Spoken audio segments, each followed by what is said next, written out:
Yesterday I talked about how you can detect and classify cuspidal representations of, as one says, level 0. Basically by examples of sneaking some rather heavy theorems past you. I'll start on the general case now. Not sneaking so many general theorems past you, but some. So my notation is exactly the same. That's an F vector space. Dimension then. G is the automorphisms. I is the endomorphisms. Right, to go any further. Oh dear, this isn't right, is it? To go any further, I need. Why is this? Hold on. Perhaps that'll work. Right, fine. And I can only hear myself once. So, I need a bigger fund of compact open subgroups of this. And for the more intellectual amongst us, what I want to get are the parahoric subgroups and the standard filtration subgroups.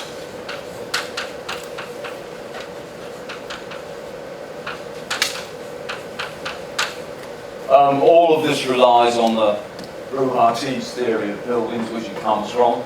I won't use this language. It's not necessary for what is GLN. In fact, it's positively unhelpful in places. But as you pass to more general groups, even going to the nearest one, an inner form of GLN, you start getting troubles which are best resolved via buildings. It gets worse the further you get away from GLN. It's a curious phenomenon that the subject sort of delaminates.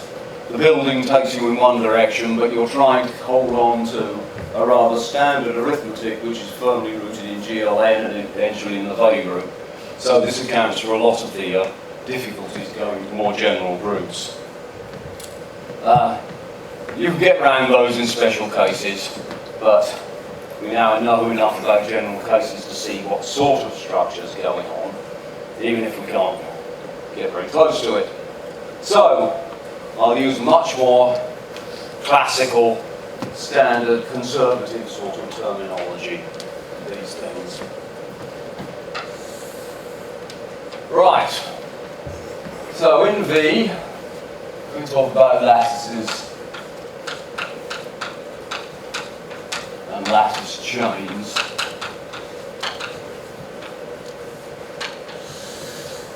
Alright, so as usual, let me remark on the trivial case that L be an OF lattice in V. So this is well known. This is OF3 on a basis of V. Now, if I look at the endomorphisms of L, because of this is the set of A in A with AL contained in L, and so it's a maximal order. It's isomorphic to OF and is a maximal OF order in A. Likewise for the automorphisms,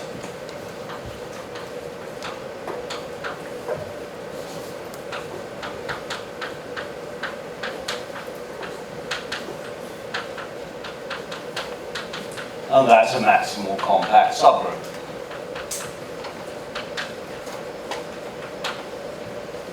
And if I call this thing A of L, and look at the set of all A of L lattices in V, well, that's just the set of scales of the one you started with. Right, so that all point of these rather trivial remarks is to just remind you that one can jump back and forward between lattices and orders and the set of lattices stabilised by a given order with impunity.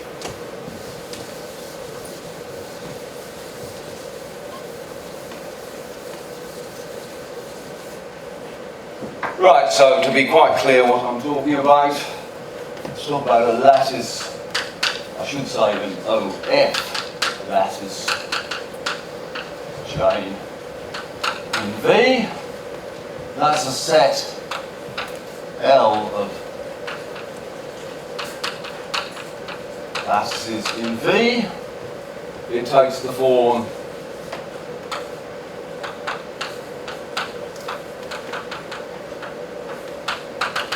strictly descending sequence of things. You number them different lattices, and lattices numbered differently are different, with the property that there exists an integer e, at least one such that pi f is the prime element of f,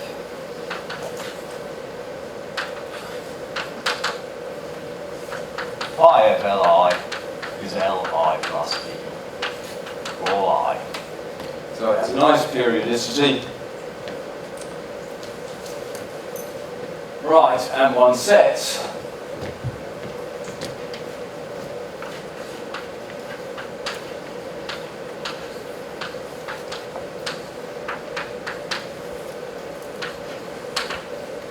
one looks at the common endomorphism ring of these things.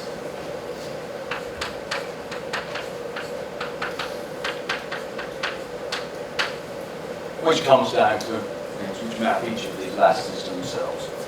This is a finite number of conditions, so A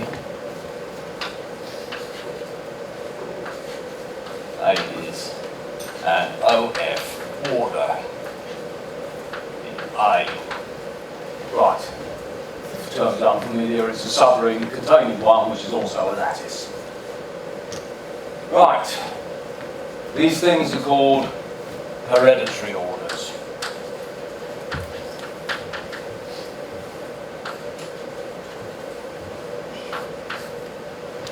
Ring theoretic description, which needn't bother us too much, but it does reflect the fact that this particular setup is often much more easily handled via a ring theory which is sitting off to one side rather than being strictly focused on the internal group structures.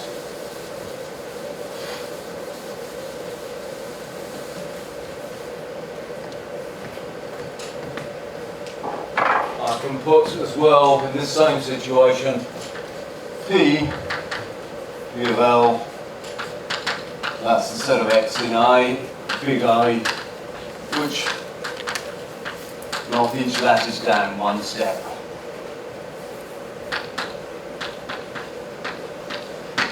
This thing actually is the Josephson radical.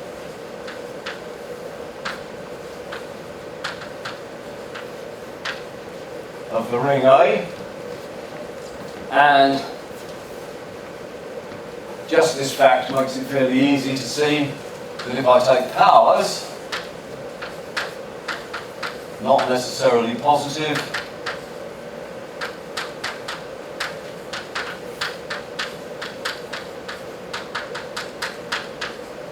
the jth power of the radical is just, well, shifts everything by j. In other words, in particular, if you think of minus 1, this tells you that P is an invertible ideal.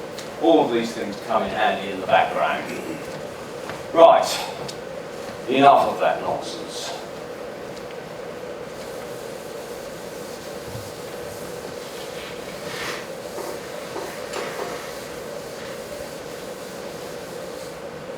But I've got a setup now where I can produce some obvious groups. Well, always we have to start with the unit group. It's got normal subgroups UKA, 1 plus b to the k, by at least 1. And there's another group, so this one is compact open. So are they. The indices are finite, and so they're open. So they're compact. And there's another group I want, KA, or I can equally say KL, which is the F automorphisms of L, which is a set of G and G, such that GLI is some lattice in the chain.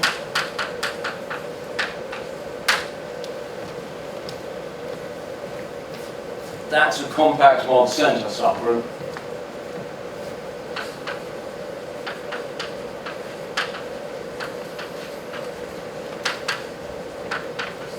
G,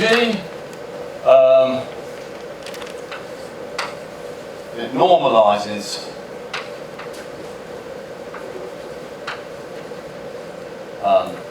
A, in the obvious sense, conjugates A to itself. In fact, it's exactly that normalizer, and with a little bit of care, it's also the G normalizer of the units array. Right, take out the units from here and you get an infinite cyclic group. It's not remotely mysterious. Right, I've slightly cheated there in that I should have said earlier I can switch between A and L with impunity because, note, my lattice chain L is the set of all A lattices in. So I switch back and forth as it suits me.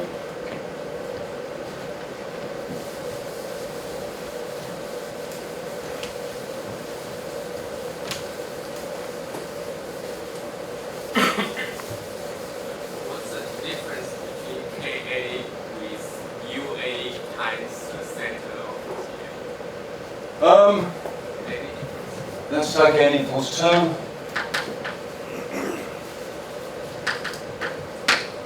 There's a hereditary order which looks like O, O, P, O.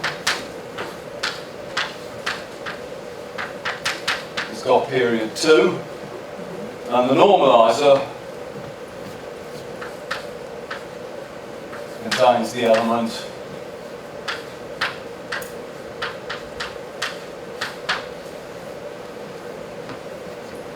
so it's at most E bigger than the center times the units. Right. Well, thank you for that. So I've got lots and lots of compact open subgroups. And I get all excited and write down characters. And let me just, and one does that in the right way, because you notice if I've got integers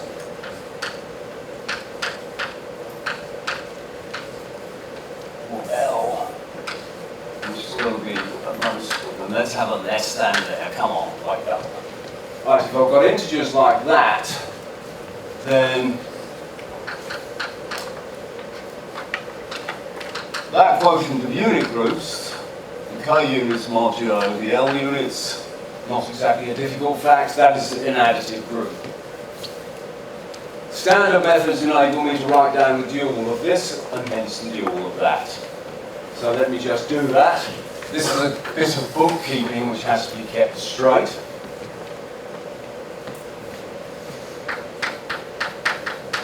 I fix a character,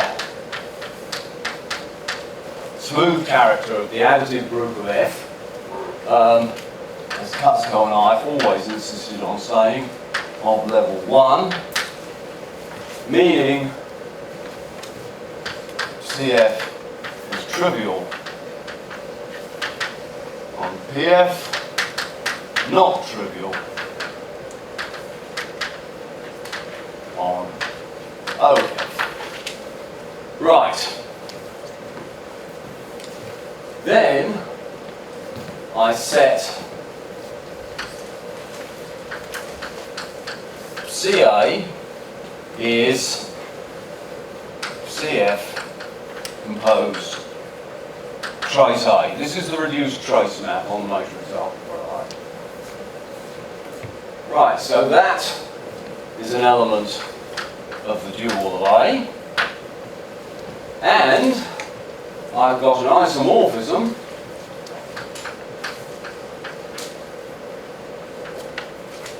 from A to its dual by A goes to the character which I will call CA composed A, which sends X to CA OAX.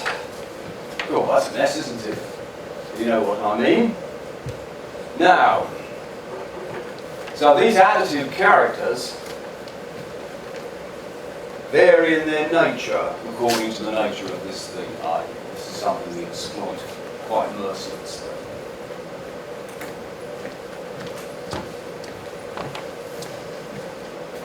Now, let me adjust my notation slightly.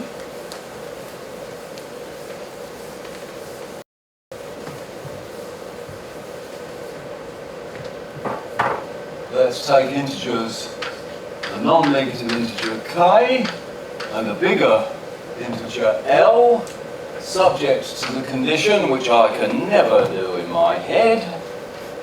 I hope I've written it down somewhere.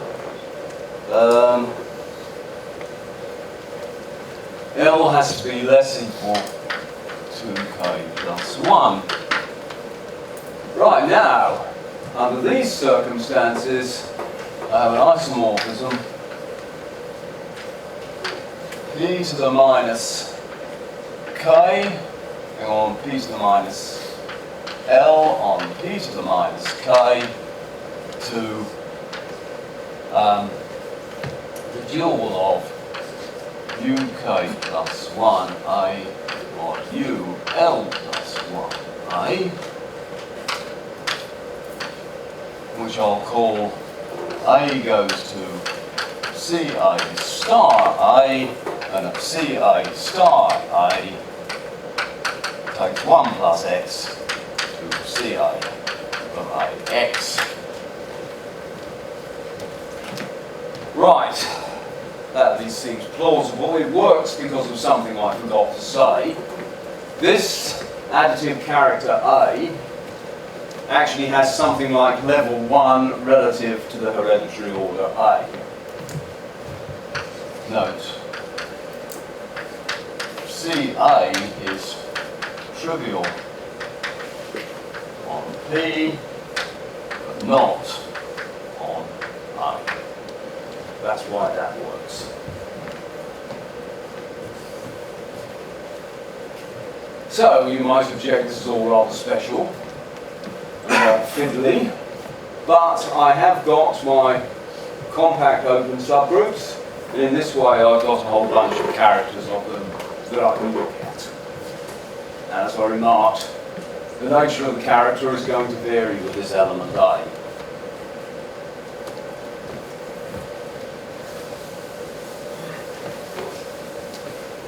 Simple little bit of stuff,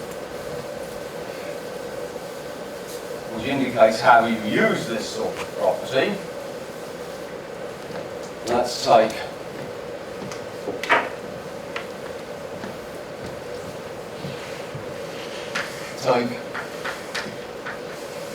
CA star AI on UKI plus 1 AI mod ULI plus 1 AI.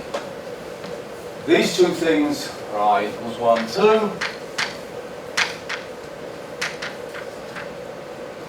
2. Let's call that, oh, let's be unimaginative and call it chi I. G and G intertwines chi1 with chi2 if and only if,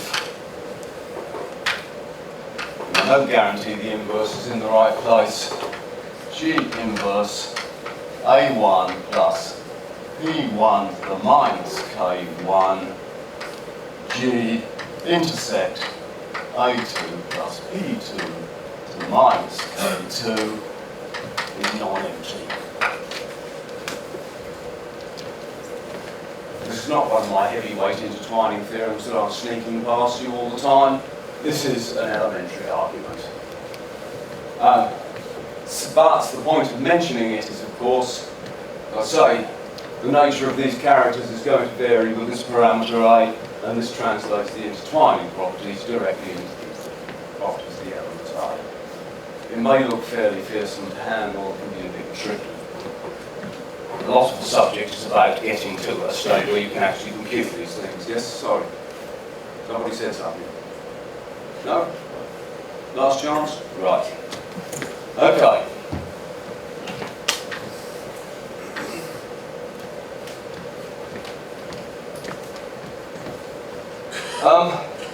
Let me pause at this point and give an example which will haunt us for quite some time.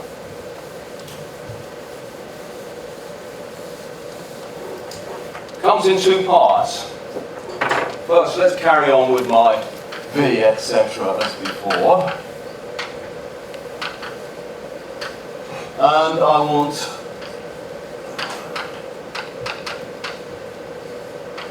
a subfield of this matrix ring A containing the centre, of course. So V is really an E vector space. We thought of as an F vector space.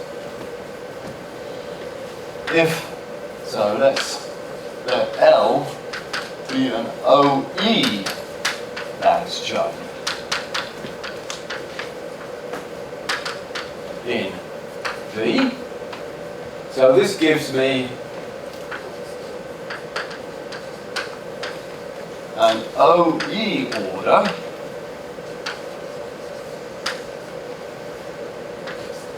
VOL in the E endomorphisms of V, which I'll call B. This, of course, is the centralizer of E in A, and it's a matrix ring over E. And, of course, an OF order A of L in A.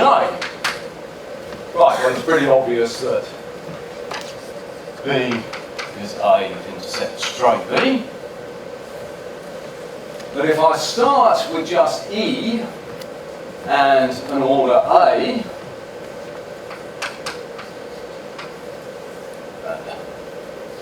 a hereditary OF order A prime in A prime is given by an E chain if and only if E cross normalizes A. Very simple stuff, but useful to remember. It happens all the time. Classic example of this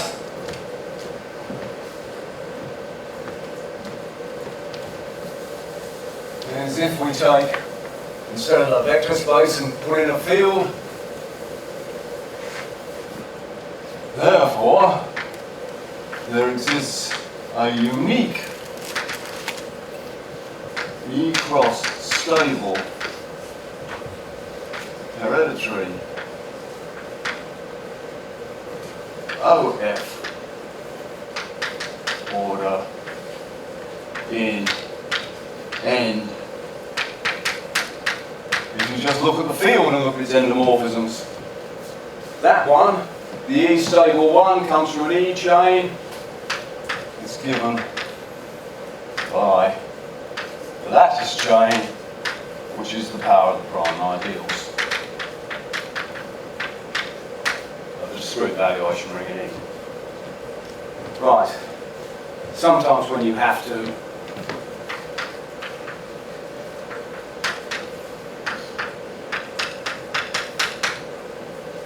right. Now let's add a third layer to this example. Let's suppose E is f of alpha with alpha minimal over f in the following sense. You will be getting heartily tired of this word. First, if I put minus m is the valuation of alpha, I want m relatively prime to the ramification index, and if I form alpha to the e,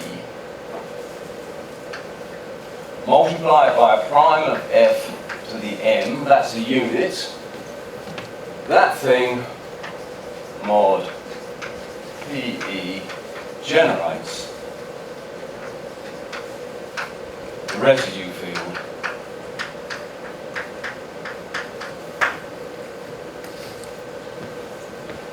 you might think that alpha generates this field as economically as possible. Not every field extension has a minimal, is generated by a minimal element, but they don't matter. For example, if E on F is totally ramified, you can take alpha to be a prime element. If it was unramified, you can take it to be a root of unity.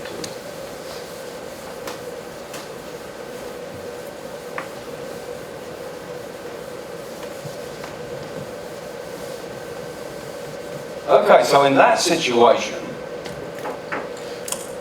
I can form, so let's here, so A is A of B on F,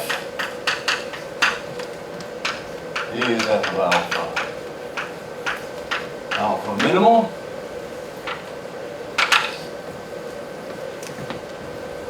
right, so now, and minus m is the valuation, I form the character CA star alpha of, as much as I can, UA is the 1 plus the integral part of m over 2, mod m plus 1 of A.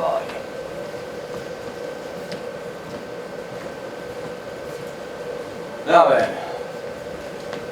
actually no, I'm being far too conservative here. Let's just have an M there.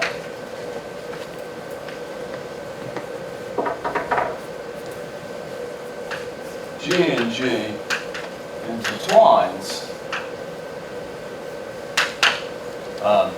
CA star alpha on there, if and only if G is in U1A E cross. And there's a U1A on the other side, but that doesn't really count. Notice that this intertwining is compact mod center.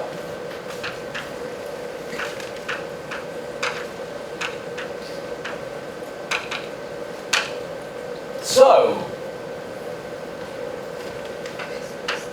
if pi is an irreducible representation of G containing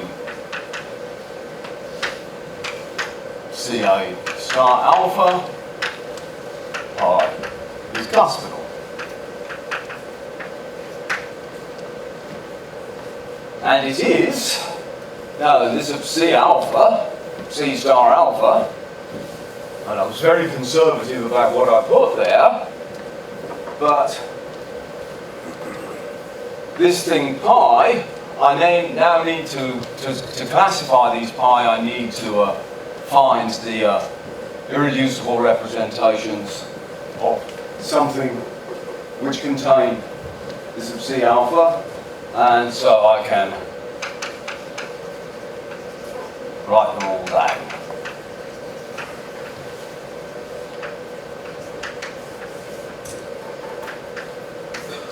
In this sort of way.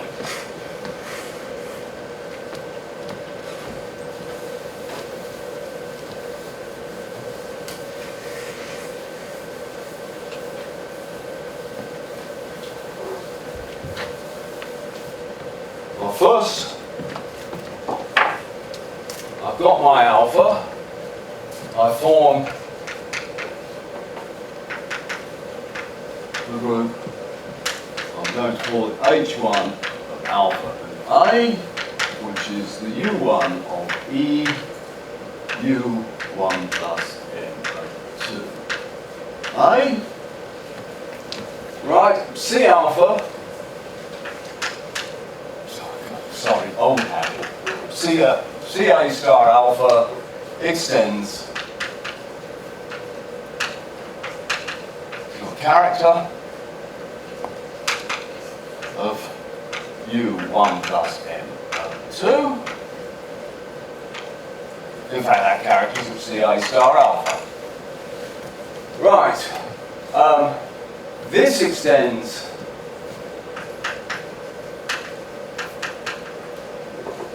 so I'll fix that character by my choice of alpha to several characters theta of H1 alpha A. Fairly obviously, I mean, this thing, when you restrict it to E, gives you a fixed character of a bit of E, which you extend all the way up to E, and it's not exactly difficult. The G intertwining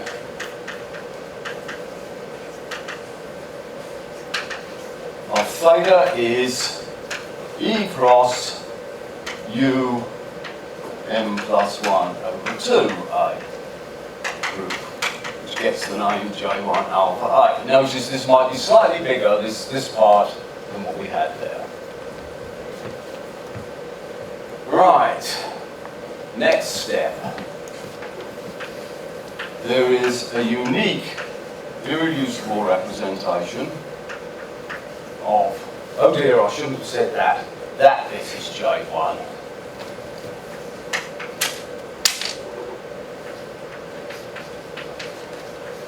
Containing theta.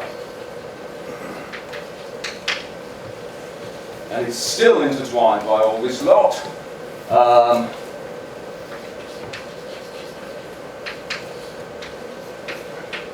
Eta theta. Then, yes, this chain does come to an end. Eta theta extends to many representations of E cross J1. And any of those of these induce irreducibly to G. Right, you can keep track of the intertwining. So, another point which I haven't made clearly is actually you can work out any relations between these things. There aren't any that didn't come from the theta to start with. So this is a way of producing a lot more cuspidal representations of GI. Right. If only life was that easy. Incidentally, if n is prime, we've done everything.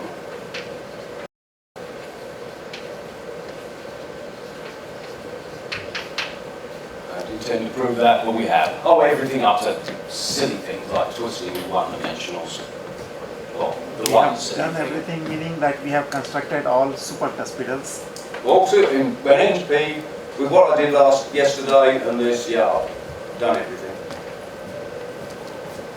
Yeah, I haven't proved that yet.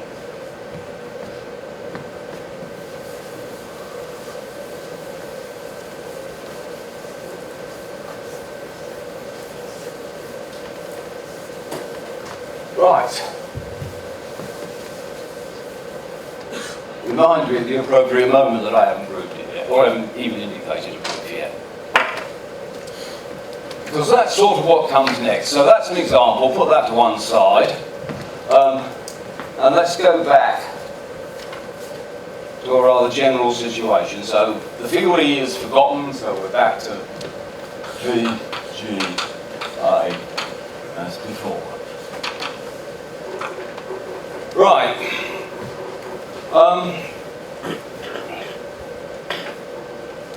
What I want to do now is let's just take,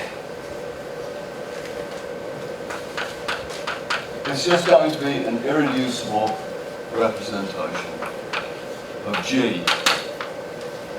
Right. I want a notion of the level, or normalized level, is L of pi, and that is the minimum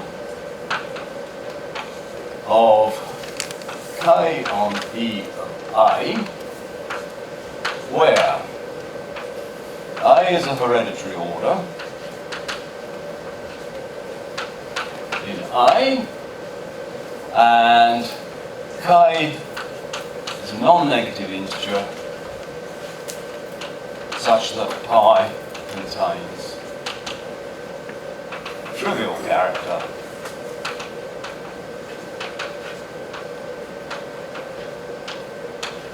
of u k plus 1. Right. Now then, the case where L of pi equals 0, that's done. Or I'm regarding it as done, is what we talked about yesterday. So it's positive level that interests me. Certainly this exists. Once I've excluded 0, the level's a positive rational number, and its denominator is not very exciting. The worst this E or A can be is the dimension n. Right.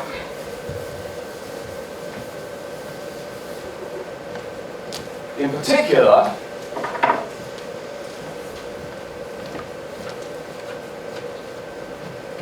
so L of pi is greater than 0, pi contains a non-trivial character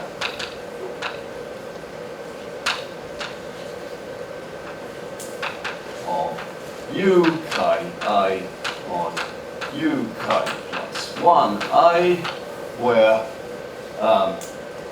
K on either A is the level.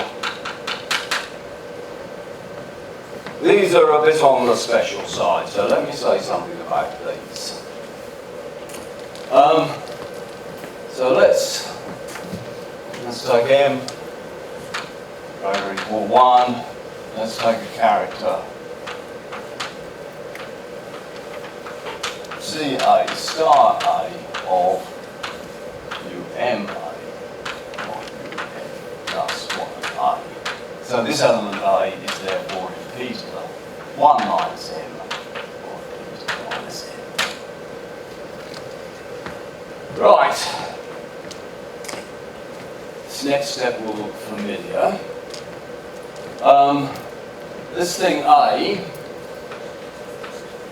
has a sort of characteristic polynomial.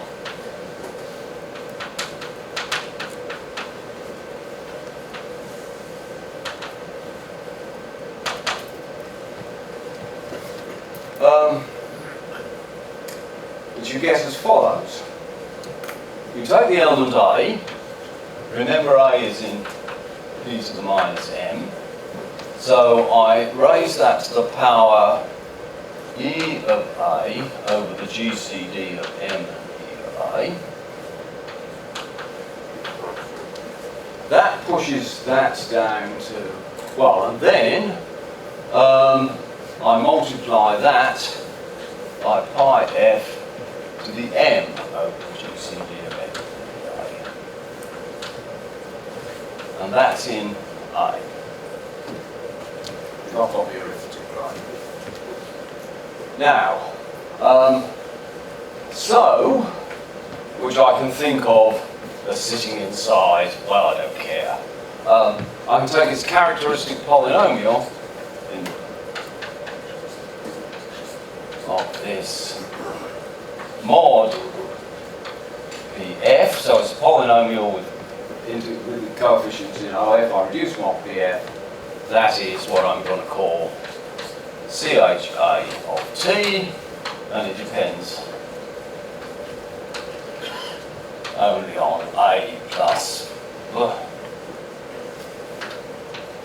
e to the 1 minus n.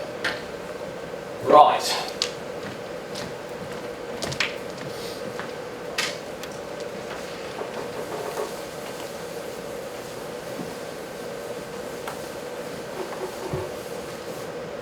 I'm going to say that this character, we'll need some terminology later, but let's just stick with the character, is fundamental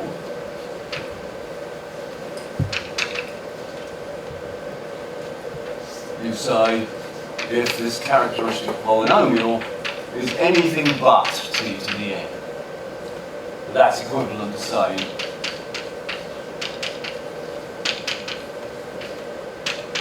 that's coset a plus p to the 1 minus n. It doesn't contain a null function.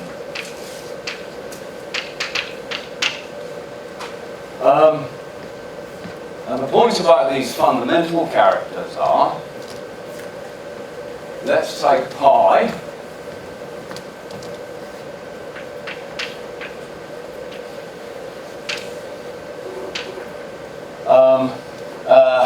now I take a character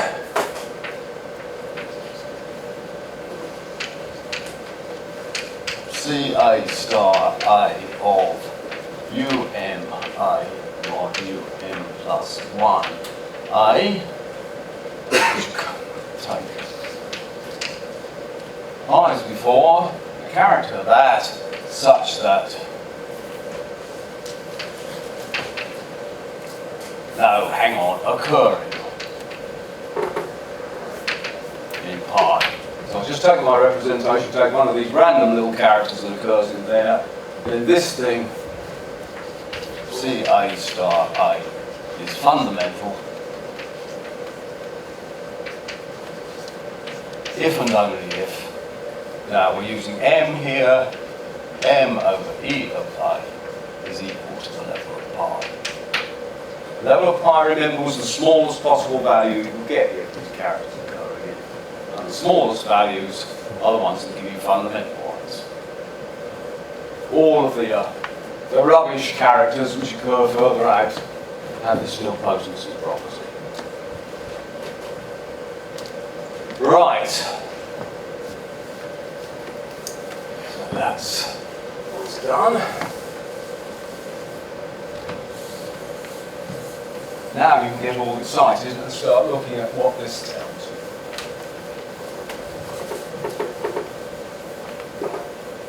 So let's assume we have equality here.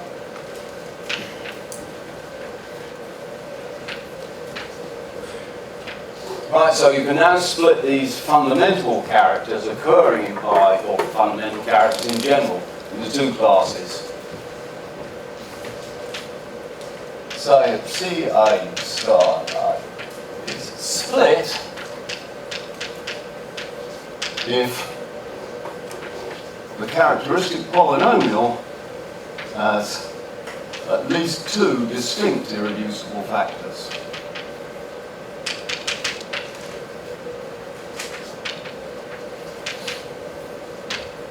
Alright, you can guess what non-split means. Right. Now,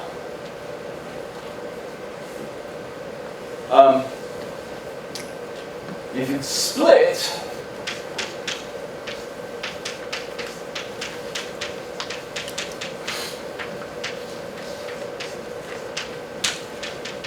then pi is not cuspidal.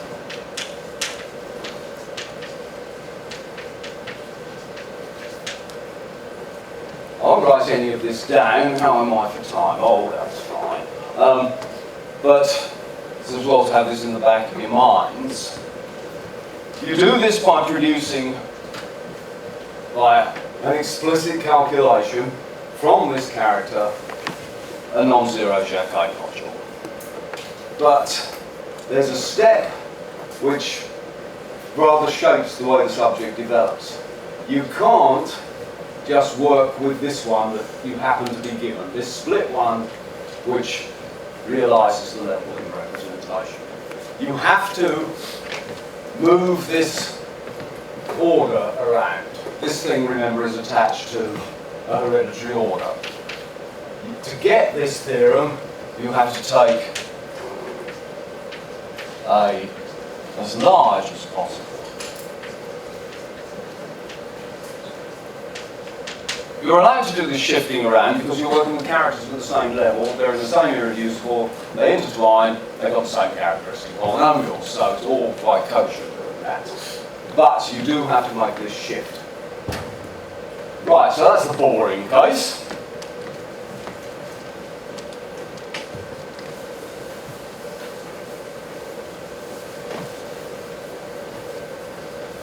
Sorry, this A is the lattice chain.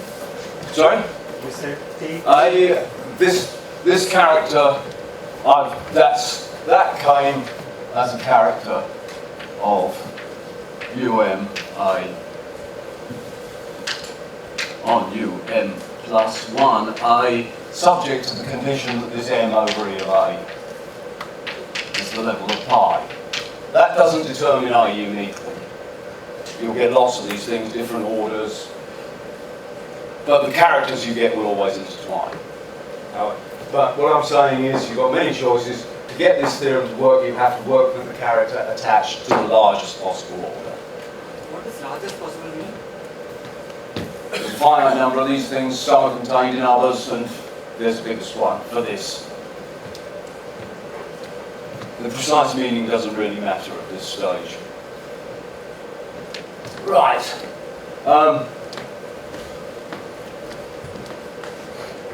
Well, I suppose I could do this. I mean, in GL2, if you've got, you might start off with your order that looks like this.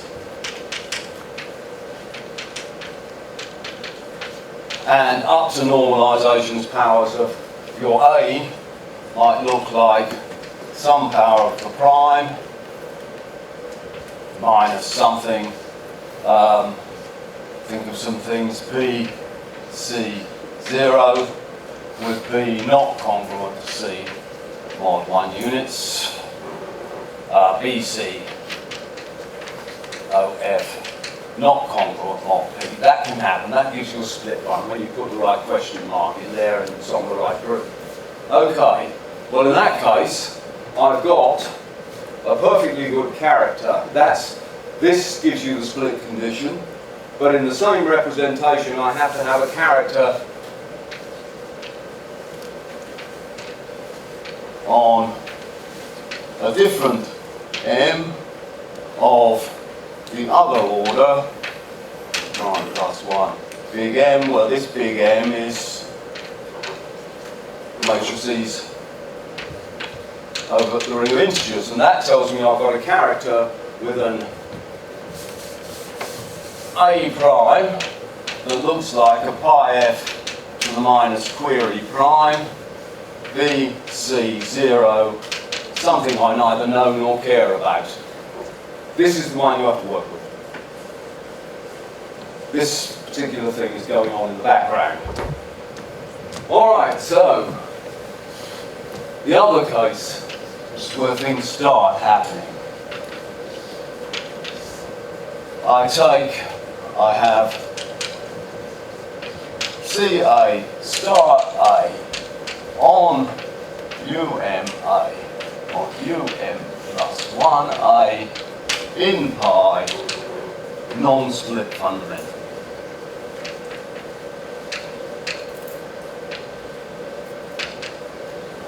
So its characteristic polynomial is the power of an irreducible. The irreducible is not T. Yeah, well in this case,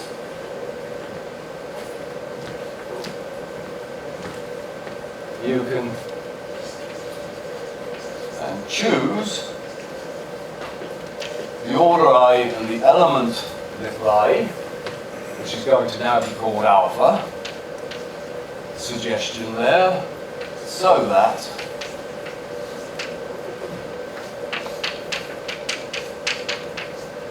f of alpha is a field.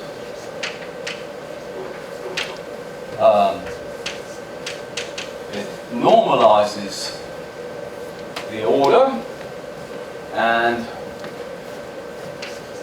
alpha is minimal over f. And to get that, the A you choose has to be the smallest possible one. Going back to this example, what I would want, well, things don't add up very well. No, I can't appeal for that example, that's a slip one. No, there for GL2, if you've got any choice at all, you always have to take the smaller order. If you've got any choice. Right, so, and there, so that gives me a start rather like the example, except I don't have here that the field is of degree n. Right, it is of degree n.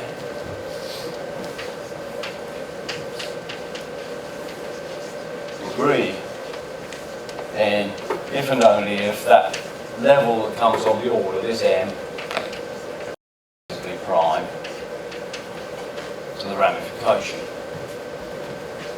Now, so that in particular, with a little bit of hand waving, deals with prime dimension, as I promised you a little while ago. In general, you can go through the construction that I did for that maximal subfield case, except, well, in the maximal subfield case,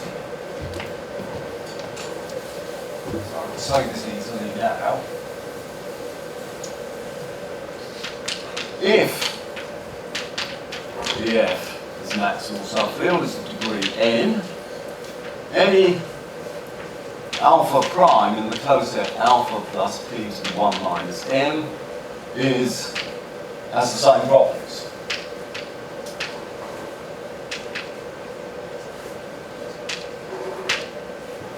In other words, alpha prime is minimal over f. F alpha prime on f is of degree n. That's a fairly straightforward thing. If EF degree is strictly less than n, then none of that is true. Right, so you can get away with the maximal subfield case when you're trying to find one of these characters inside your cuspidal by changing this alpha. In general, so in the general case,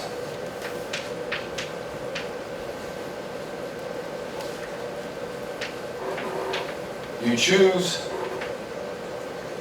alpha prime in alpha plus p to the 1 minus m, so that pi contains, now, I don't want to write it all out again, theta, built in the same way as I did in the maximal case, on h1 plus h1 of alpha prime a intersect t plus 1 units of a with t on e of a minimal. You've got the start of something from there. You've got this little bit of character given by a minimal element at the bottom. You see how far up you can get into the representation while retaining this minimal element, or a minimal element. And then your problem is, in the classification, what happens when I hit this t? Because I can't take this minimal element any further. I have to adjust things to get a bigger character on a bigger group, or something goes wrong. And both of the things which happen at the bottom can occur here. You can get ones which are never cuspidal, and you can get others which might be cuspidal. You can go a bit further. This is the start of an iterative procedure for classifying cuspidals. It's a completely crazy way of doing it. You can't possibly do it that way. What you have to do, and that's what I will start doing tomorrow, you have to guess the answer and then prove that it's right. So, okay, so that's the beginning, just the basic examples now to get the subject started. Okay, thank you.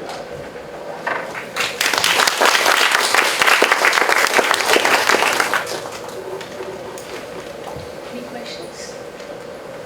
This non-split fundamental corresponds to what is called generalized Steinberg. Sorry? This non-split fundamental, non-split, The non-split one, yeah? non-split fundamental, do they correspond to what is called generalized Steinberg? No. Generalized Steinberg will start with something like this. You can only tell the difference between a generalized Steinberg and a cuspidal when you've gone up from the bottom. I suppose in a sense what you're saying is right, yeah, cuspidal's a generalized Steinberg, isn't it? But the answer is no, it's broader than that. You may start with this, even if you go up several levels, only tells you a little bit. It might carry on up to give you a generalized Steinberg or a cuspidal, or it might give you something which is neither. You might get a non-zero Jacquet module. You have to just keep going, and when you run into trouble, you throw that representation away. And then you keep going and going, then you get to the top, and then you know whether it's cuspidal or Del Steinberg. Or it might be some rather rubbish, but you know, you've got to get right through before you know where you are. I will make that a bit clearer tomorrow. But not doing Steinbergs. Okay.